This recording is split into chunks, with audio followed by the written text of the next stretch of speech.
Number 1. Wellness programs. Companies love wellness programs. Free gym memberships, mental health apps, meditation subscriptions. Very generous, very suspicious. Here's what's actually happening. When you use an employer-sponsored wellness app or fill out a health risk assessment, that data often flows back to your employer in aggregate, and sometimes individually. The legal gray zone here is enormous. Under HIPAA, your medical records at a doctor's office are protected. But data you voluntarily hand over through an employer-sponsored program? Much weaker protection. In 2019, a major EEOC case involved a company called Orion Energy Systems that tried to penalize employees financially for not completing health risk assessments. The court ruled against them, but only because of the financial penalty. The data collection itself? Totally fine. So when your company's wellness portal asks if you're dealing with anxiety or whether you've been drinking more lately, that's not therapy. That's a survey. And surveys have no doctor-patient privilege. The practical outcome?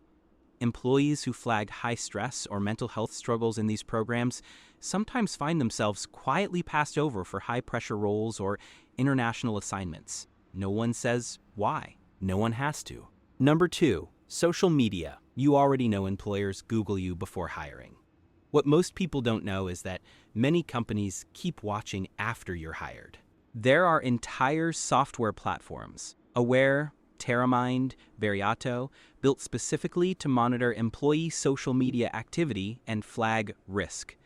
Some of these tools scan public posts for keywords related to unionizing, job searching, or negative sentiment about the company. Legally, if it's public, it's fair game. In 2022, Amazon made news when internal documents showed they were tracking mentions of union and living wage on social media and inside internal Slack channels. They called it risk monitoring. Workers called it something else. And it's not just the big guys. A 2021 survey by the American Management Association found that over 45% of mid-sized companies had disciplined or fired employees based on social media posts. Most of those employees had no idea they were being watched at all. Here's my opinion.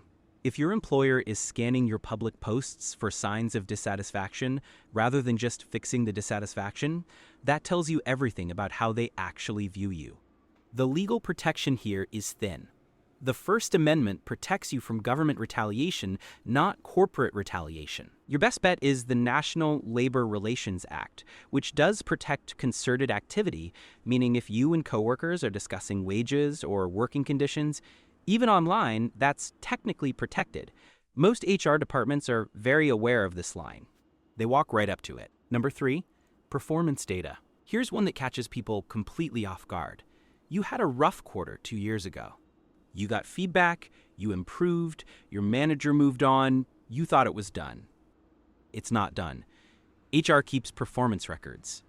All of them. And when a company decides they want to let someone go, for any reason, including reasons they can't legally say out loud, they go digging. They pull up every written warning, every mediocre review, every documented complaint. They build a paper case that looks like a performance issue but is actually a business decision dressed up in HR paperwork. This is called building a file, and it is extremely common. Employment attorney Lisa Bloom has written extensively about how companies routinely use old, resolved performance issues to justify terminations that are really about cost-cutting, retaliation, or discrimination. The documentation was never about helping you improve. It was insurance. IBM did this at scale. Between 2018 and 2020, ProPublica and Mother Jones reported that IBM used a systematic process of documenting performance issues for older workers specifically, as a legal cover for age-based layoffs. Tens of thousands of employees over 40 were pushed out. The paper trail made it look like performance. The pattern made it look like something else entirely. What you should do right now: request a copy of your personnel file. In most U.S. states, you have the legal right to see it. Many employees never do this until it's too late. Number 4, exit interview data. You're leaving. You feel relieved. HR asks for an exit interview, and you think, finally, I can be honest. So you tell them about the manager who plays favorites, the team that's falling apart, the culture problems nobody talks about. And then HR takes everything you said and uses it, just not the way you expected. Exit interview data is rarely used to fix problems. A 2020 study by Stephanie Thomas at Cornell University found that most companies collect exit interview data, but fewer than 30% actually make structural changes based on it. What they do use it for is identifying problem employees, meaning the people you named. Your honest feedback just became a surveillance report on your former colleagues. In some cases, HR uses exit interview patterns to flag people who are likely to leave next, then manages them out before they can. Your candor becomes their early warning system. My honest take, exit interviews are for the company, not for you. If you want to burn bridges, go ahead. If you want to protect your references and your colleagues, keep it professional and vague.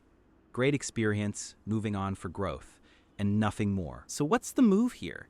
A few things that actually matter. First, treat every HR interaction like a legal deposition. Be truthful, be professional, and say only what is necessary. HR is not your therapist.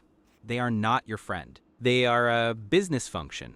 Second, know your rights. In most US states, you can request your personnel file. Do it while you're still employed. See what's in there. If something is inaccurate, you can often submit a written rebuttal that gets attached to the file. Third, understand the NLRA. The National Labor Relations Act protects your right to discuss wages, hours, and working conditions with coworkers. Many companies try to discourage this. They are not allowed to punish you for it. Know the line. Fourth, be careful with employer-sponsored wellness and mental health tools. Use your own EAP or outside therapist for anything sensitive. The company-sponsored app is convenient.